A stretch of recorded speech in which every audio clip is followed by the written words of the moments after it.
Alright, so our next section we are going to be doing exponential and logarithmic word problems. So we're going to be using this formula here for compound interest.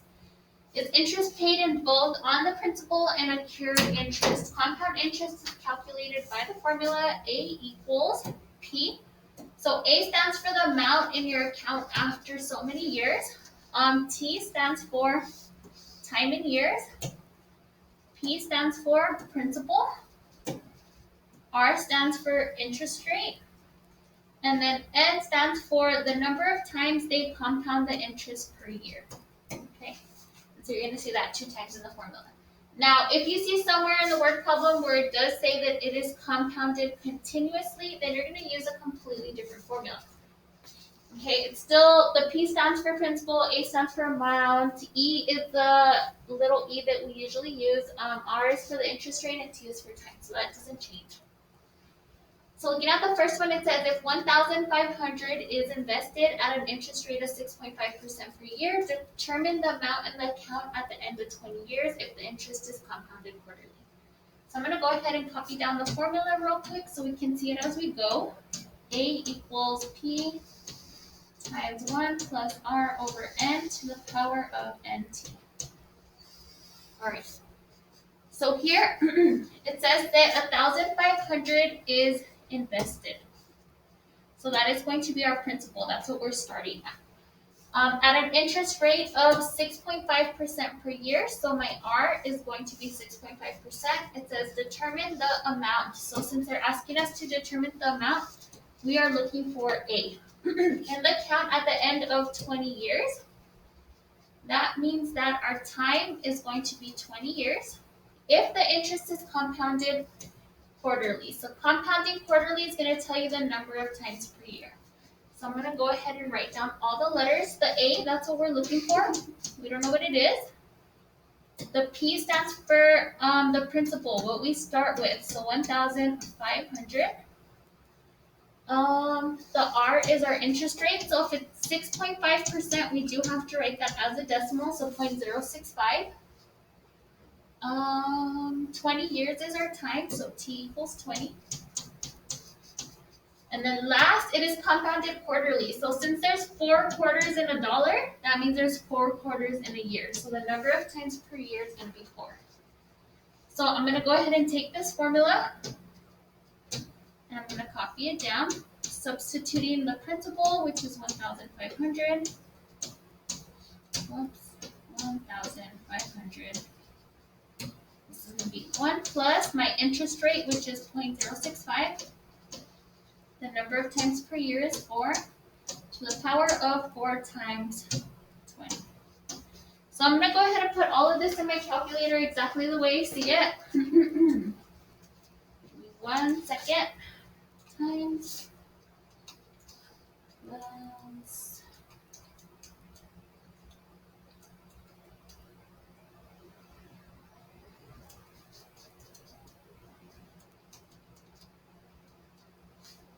all right. So I put all this in my calculator, and it tells me that the amount in my account after 20 years is going to be $5,446.73. Okay, the next one. So here I'm going to go ahead and copy down my formula again before I move up. A equals P times 1 plus R over N to the power of NT. So here it says the Iglesias family wants to give their youngest daughter $20,000 when she is ready for college. They now have 11,500. So P is what we're starting with. That means we're starting with 11,500. Okay. The amount that they want in the account after so many years is going to be 20,000. Okay. What else? So let's continue reading. It says determine how many years. So because they're asking us for how many years, that means that we're looking for time. So here I'm going to put T equals question mark. It will take them to achieve their goal given that they invest this amount at 8.3%. So that means that my interest rate R is going to be 8.3%, but remember we have to write it as a decimal, so 0.083. And then it says it is compounded monthly. So how many months are in a year? That's going to give you the number of times per year. So since there's 12 months in a year, n equals 12. Okay, so we're going to go ahead and plug in everything exactly the way we see it. So 20,000 equals my principal, which is 11,500, times 1 plus my interest rate, which is 0.083, over n, which is 12. So the power of n, which is 12, times t, we don't know what that is. That's what we're looking for, so it'll stay like that. So I'm first going to start off by getting rid of this 11,500 by dividing both sides by 11,500. So 20,000 divided by 11,500, that gives me 1.74 equals, this part cancels. I'm going to go ahead and add this little section inside the parentheses to see what it gives me. 0.83 over 12, and that gives me 1.0069 to the power of 12 times t. Remember, we're looking for t, so we're going to do what we did in the previous lesson. We're going to have to change this to exponential form. Now, this is my base, so I start off with log. My base is 1.0069 of the 1.74 equals my exponent. So my exponent is 12 times t. So I'm going to go ahead and put that in my calculator, the log part. So 1.0069 of 1.74, that gives me 80.55 equals 12t. So then to solve for t, we're going to divide both sides by 12. And that's going to give me 6.71 equals t. So that means after 6 years, closer to 7 years, that we're rounding to the nearest year, it doesn't say. So almost 7 years it's going to take them to get $20,000 for their daughter. All right. The next one, it says, Miss Johnson received a bonus equivalent to 10% of her yearly salary and has decided to deposit it into a savings account in which the interest is compounded continuously. So remember, whenever you see compounded continuously, we are going to have to use this formula right here. So A equals PE to the RT. So I'm going to write it down here. A equals PE to the RT. Okay. Her salary is $38,500 and the account pays 7.5% interest. So that one I already know right away. My R is equal to 0.075.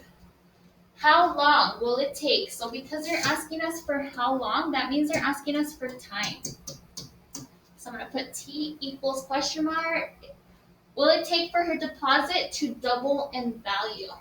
Okay. So there's a certain amount that they want. They want it to double in value. So whatever she deposits, they want it to double. Okay, so we're going to figure that out right now. We need to figure out, well, how much did they deposit? So how much was a principal? What did they start off with? Okay, so if we go back to read, it says she receives a bonus equivalent to 10% of her yearly salary and has decided to deposit it.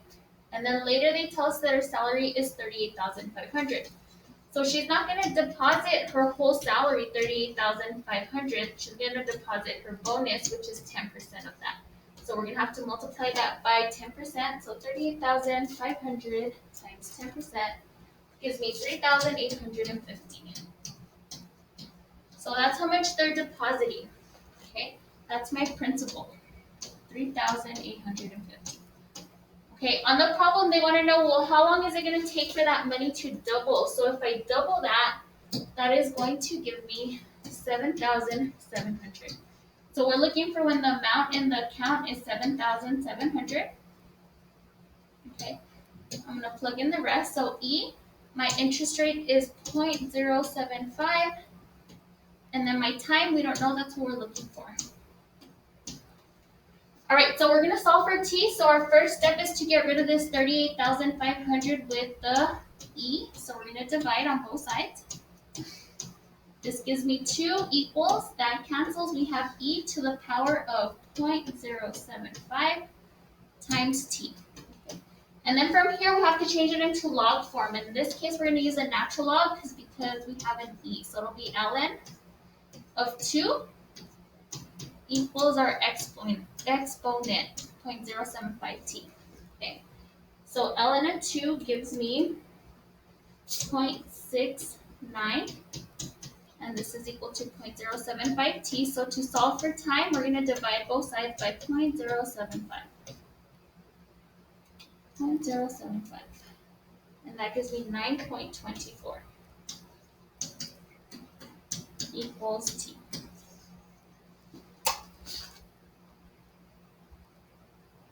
All right.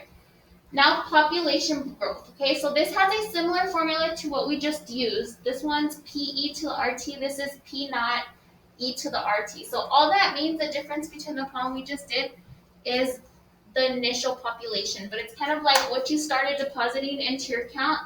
It has a similar thing. It's just how much your population started with. So this one would be the original. That would be after. This would be the original. Okay.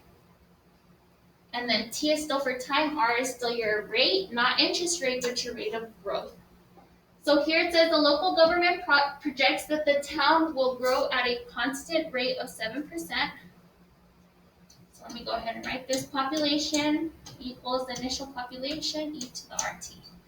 So because they tell us this is 7%, it's growing at a 7% rate, then that means that is 0.07. At this rate, how many years? So because they're asking us for how many years, that means that we're looking for time. So I'm going to put t equals question mark. We already said r is equal to 0.07.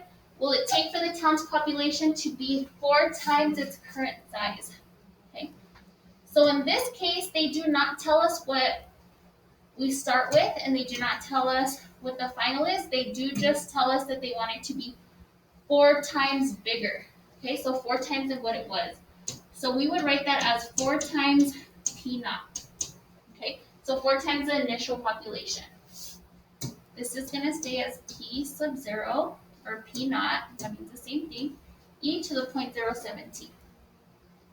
Okay, so if we're solving for time, t, we're going to have to divide both sides by P naught to cancel it out. So it cancels out here and here, and we're left with 4 equals e to the 0.07t. We're ready to change it into log form, so it'll be the natural log of 4 equals 0.07t. I'm going to go ahead and continue my work right here. ln of 4 in my calculator gives me 1.39 equals 0.07t. We divide by 0.07 and we get 19.8 equals t. So that means in about 20 years, the population will be 4 times bigger. All right, this next one says the population of a town is modeled by P equals 12,620 e to the 0.01118t. So they already put this in for us, or they already made the formula for us. It says where t equals 0 represents 2010. So pretty much it's saying this year right now is the year 2010. Okay. According to this model, when will the population reach 17,000? So we're looking for when the final population, which is P, is going to be 17,000. So I'm going to go ahead and write this. 17,000 equals 12,620 e to the 0.0118t. So we're going to solve for t. First, we need to get rid of this 12,620, and we get rid of it by dividing on both sides. Okay, so we got the e by itself. I'm going to go ahead and divide those numbers in my calculator real quick. That gives me, I didn't do that right. 1.347.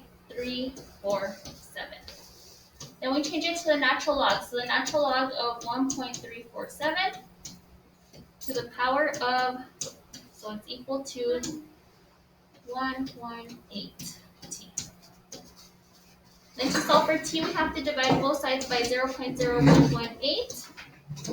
0.0118.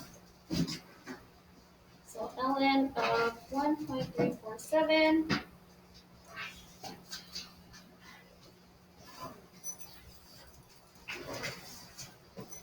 divided by 0.0118, that gives us 25.2. So that means that the population will reach 17,000 and 25.2 years later. So if they're asking us which year, and this year currently is 2010, we would have to add the 25.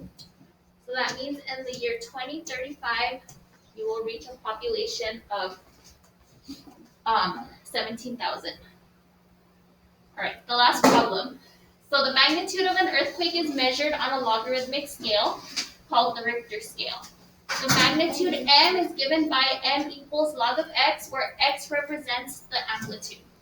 Okay, so here we see amplitude, that's what x represents, of the seismic wave causing ground motion. How many times greater is the amplitude? So we're looking for how much greater the amplitude is caused by the earthquake with a Richter scale rating of 7. Of 7 as 1 that it has a Richter scale of 4.